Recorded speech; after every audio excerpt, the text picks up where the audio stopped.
Okay, so, I was actually renewing my license today, and so I'm kind of driving a little bit out of the normal area, and I'm just looking at this property I just come across, and it looked kind of interesting. It's kind of a weird deal. It's not even worth looking at, to be honest, but it's got like a little 1,500 square foot storefront, and on the back it's got a little house, but altogether it's about 3,800 square feet. So I called the guy on the sign. It was a for rent sign. Like I say, always call on a for rent sign. It was a for rent sign, and I called the guy, and he says, well, yeah, it's for rent. I says, well, I'm interested in buying. Would you be interested in selling? He says, well, maybe I turned down a big offer already. And so I said, well, I'll hang out and talk to you. I'm hanging out just to talk to him, probably to do him a favor, because I have some ideas just looking at it. So he got here, nice guy from the Philippines. He's already retired, going to be heading back to the Philippines. Dream is kind of get this rented, get some cash flow. He thinks it's worth $1.2 million. Somebody offered him $1.2 million. I would maybe give him $300,000. I don't know who was offering him $1 million, but I don't think they would close the deal. But so I was telling him, hey, if you can get $1 million, just take it. And he said $1.2 million. I said, well, take it then. Just take it if you can get it. But anyways, this is just kind of a ramble. I want to get something out today. But when you get out, it's always nice when you get put into a direction that you maybe don't normally get put into. That's maybe outside your immediate area, but it gives you some, idea. And here's a place for sale, a little corner. It's an acre of land. It's next to a car lot, so it's probably going to be more valuable to the adjoining owner. Now, not that it's not worth calling, but anyways, I get around and I look around. In fact, it's funny. When I was here 20 years ago, this is painful, because this is one, I didn't have the money to buy it because I was already buying something else, but it was a 73,000 square foot commercial center, and I could have got it for $1.5 million. And oh man, that was painful, because I couldn't get it. And then actually I know another guy, he's a good real estate wheeler dealer. He's older than me. He's made a lot of money. Actually, his name's Chuck, and he's out of Santa Barbara. But anyways, he ended up getting the thing later on, and he just bought it and turned around and sold it for 2.5. So he made $1 million. But I'll tell you, I wish if I'd have just bought that and held on to that, that would have made up for a lot of the money that I've ever could have made around here. That one center today, conservatively, is worth $7 million, and it may be worth $10 million. And if that would have just been, if I'd have just bought that and just sat on that, I'd probably have made more than that since then. But the bottom line is, I could have just bought that and just sat on things, and because it was good, man. It had a pizza place in it. It had a lot of decent businesses in it. It was just, the big time foreclosures from a downturn 20 years ago. But so I guess, what I just want to ramble on is I'm just kind of sharing with what I'm looking around and seeing. And what I would tell you to do is, you see a for rent sign, call on it. Even if it's a for rent sign in a commercial, primarily all I want is commercial property. I'll buy a house. Made an offer on a house the other day, and if I can flip it, great.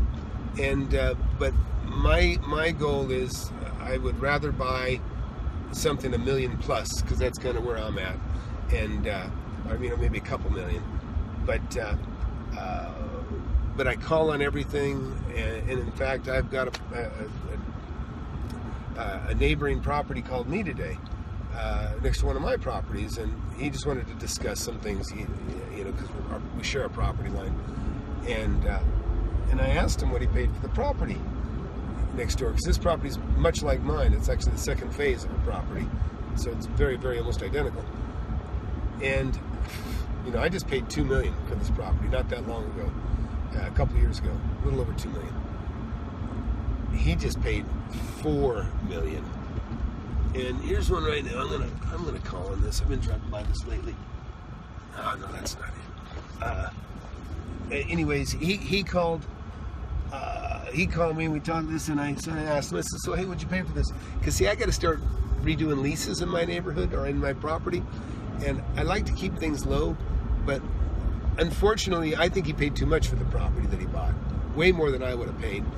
But what I don't like about it is he's kind of setting the level of values that's probably going to end up pushing my property values up. And so before you know it, I'll be paying tax on $4 million now, and that's significant. Especially if I'm tied into leases. You know, I'd say I lease everybody right now. If I don't have a triple net and I'm absorbing their, the taxes, I could get myself in a 2 or 3 or 5 year lease, and they could go from $2 million to $4 million, and that difference of about $50,000 in this area a year. So take a big bite out of your income, all of a sudden have $50,000 more a year. It's like adding $4,000 to your mortgage. So anyways, you can't see it. I'm pulled up to something else. It looks kind of interesting. This place has been looking kind of vacant. People ask me, how do you find deals? So take a look at this and you'll kind of see. I thought this was kind of an interesting place. It just looks kind of funky and weird. It's always kind of vacant, not much action going on. It's a good property. It's actually a commercial property. You can't tell, but it is. So it gives me an indication that it's definitely not being utilized to its highest potential. So that's a clue that it could be somebody bought this thing for $75,000 25 years ago, and now somebody like me give them $500,000 for it, and they may not even know it. So I call them up, say, hey, what's up? You want to sell this place? And who knows? They might say, yeah, I'll sell it. You need how about $300,000? Of course, I'd say sure, but if we had to push around, go back and forth, I might find out, maybe deeper than I know. I'm not exactly sure how much land's here, but I'll find out. But maybe it goes, I've had properties where it's deceiving. You go up to them, you look at it, and you think it's something, and you walk around, you're going, oh my gosh, this thing goes forever. It's a couple acres, and you thought maybe it was a half acre. Or like this house, this little place that I just looked at, it looked like, I thought it was about, I didn't know for sure. It looked really nice in front. The storefront looked like it had potential. And when I walked in, I couldn't believe it. It was like I almost hit the back wall as soon as I walked in. It wasn't very deep. So it was only 1,500 feet. It was 60 feet wide by 25 feet deep. Not very deep at all. Well, it was attached to a house behind it. Well, the house has 1,800 square feet. So if you knock out a hole in there and go through the house, now you got 3,800 square feet. And so, like I say, this is the difference of, I'm not the guy that drives by and go, oh, they'd never sell it for that. Or, oh, it looks too expensive. Or, oh, it looks like too much work. I'm the guy that stops, calls, finds the phone number, contacts the owner, says, hey, let's get together, let's take a look at what you got. And and then it's kind of like Pickers. You guys, if you ever watch the show Pickers, and I watch it here and there if it happens to be on, but it's kind of like that. But I'm not picking through a garage. I'm picking through a damn world, man. I'm picking through the whole city or a whole state or the country.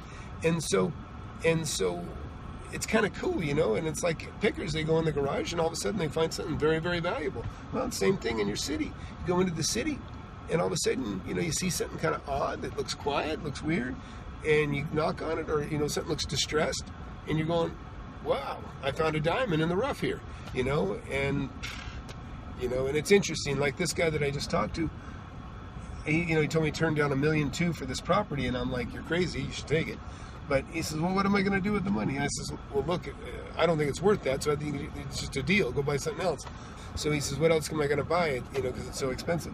And like I told him, I said, well, look, it might be worth $500,000 next year, and so sell it while you can. And but his reasoning is maybe he get $50,000 a year, which listen, if it was worth $1 million, he's going to pay almost half that in taxes. So it doesn't really make sense, but he'll figure it out. So, but anyways, where I'm going with this is taking time to look a little deeper. Go through the gate, go inside, look in the. Assuming I'm using the, I'm just saying, go the extra mile, and it can really, really, pay off.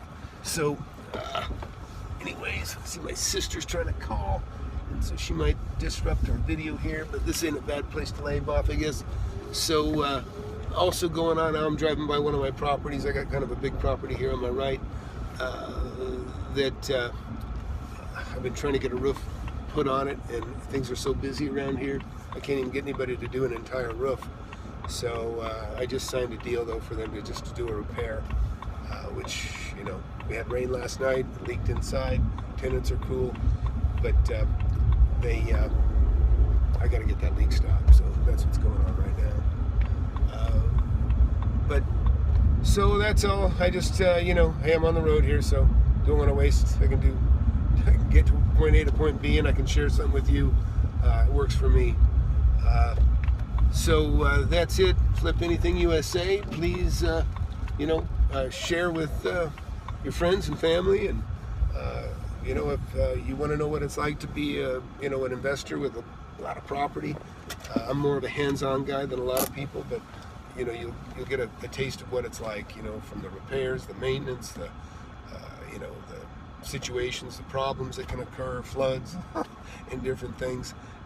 You know, I got a little of everything that I'm sharing. Like I said, if you don't know already, I have twin boys that are 13, and I'm trying to make a nice video blog for them to follow.